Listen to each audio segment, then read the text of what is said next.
আইপিএলের ইতিহাসে সবচেয়ে দামি ক্রিকেটার ওয়ানডে বিশ্বকাপ পরেই বেজে উঠেছে ফ্রান্সি ক্রিকেটের দামাদাম। আর একে অন্যের একমাত্রা দিয়েছে ইন্ডিয়া প্রিমিয়ার লিগ আইপিএল। আসন্ন 2024 আসরকে সামনে রেখে আজ দুবাইয়ে হচ্ছে নিলাম। আর সেই নিলামে অস্ট্রেলিয়ার বিশ্বকাপ জেতানোর হেডকে দলে নিতে সব দলগুলো একের পর এক পাল্লা দিতে থাকে। এদিকে হেডের পর আর এক অজি ক্রিকেটার প্যাট কামিন্সকে নিয়েও রীতিমতন যুদ্ধ নেমেছিল ফ্রান্সিগুলো, যার কারণে আইপিএলের সবচেয়ে দামি ক্রিকেটার পরিণত হয়েছে কামিন্স। কিন্তু ক্ষণিকের মধ্যে সেই রেকর্ড ভেঙে ইতিহাস গড়লেন মিচেল স্টার্ক। আজকের নিলামে কামিন্সকে দলে নিতে কাড়াকাড়ি বেঁধে যায় চেন্নাই, রয়্যাল বেঙ্গালুর এবং সানরাইজ। তবে শেষ পর্যন্ত জয় হয়েছে হায়দ্রাবাদ।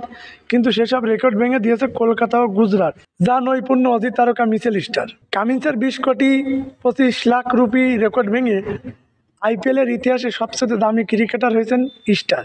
বিশ্বের সবচেয়ে দামি ফ্রান্সি ক্রিকেটার স্টারকে দলে ভিড়িয়েছে কলকাতা নাইট। তাকে নিতে খরচ হয়েছে 24 কোটি 75 লাখ রুপি।